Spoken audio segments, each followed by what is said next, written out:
In this movie, Zendaya fully belongs to the streets.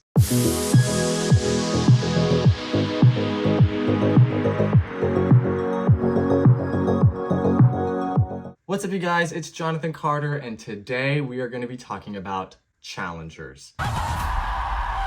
Challengers is the newest movie starring Zendaya that follows 3 tennis players that fall into this very, very toxic love triangle. The film takes place over a 13-year time span, and it is purposely told chronologically out of order.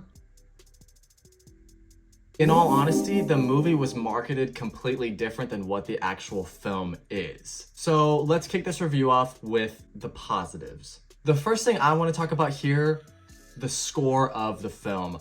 The way the movie incorporates its music in each scene, it plays the same kind of synth-like type of music, different songs here and there, but the same theme in each song. It just envelops every scene that the score is featured in so incredibly well. Another great thing here, the deep dive that Challengers does into toxic traits of human beings, not only in relationships, but getting completely consumed by your career and just the terrible places that people are willing to go to just be the best in their field, or to have the biggest name. Where the plot goes of these mind games that these 3 people play on each other just to be the best tennis players out there, like to have their names on ads and things like that, where they're capable of going with that is truly like, yeah, it does not leave you with a good feeling.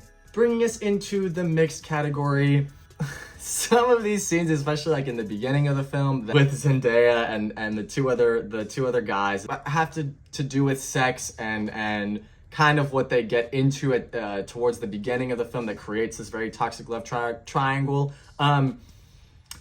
Is pretty uncomfortable, so that's why it's in the mixed category, because like that being uncomfortable is what that scene is supposed to be, but you know, you're not supposed to like feel good about it, but the movie almost plays it too well, where it kind of like this sound wise, it almost amplifies like the sounds happening over the score, or like quiets other things around them, where you just like, it's very much like in your face. Say ooh. So that's why this falls into the mixed category, because it does its job very well, but almost too well. Like it is really unsettling there. Another thing I want to talk about here, look, I know we all love Zendaya, stan Zendaya, she's great.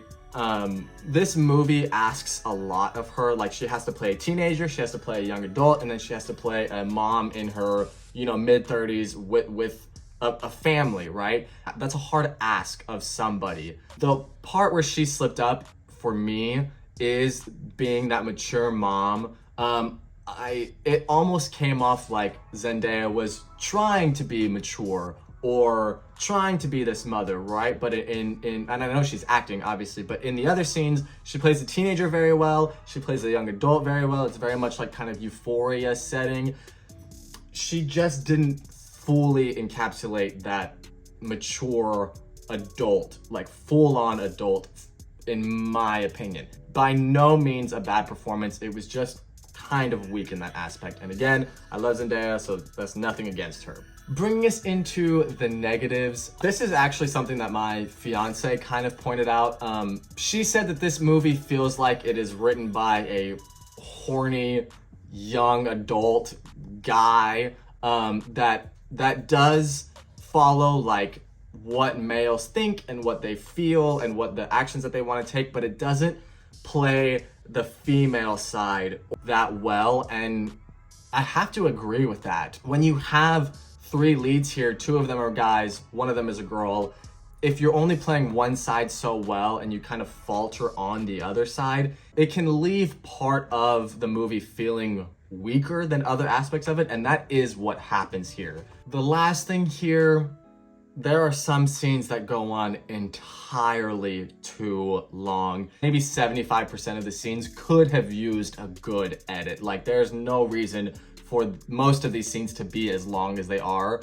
it just feels so drawn out in some of these things where the camera does the same kind of zoom in and zoom out like 4 times in one scene that just really pulls the length of it. Specifically at the end, I think the movie really would have pulled everything together if it had just tightened up and kind of known when to stop. Like, last thing I want to talk about here, this isn't really a spoiler or anything like that. This movie was marketed very differently than what the film actually is. And I just talked about this with Civil War. Challengers was marketed as this like bad girl, kind of like Zendaya getting into trouble, almost like they were selling it as this like Euphoria story to resemble that. The movie is not really that. Like, there are those aspects in there, but it honestly like focuses on entirely different things than what the trailer advertises.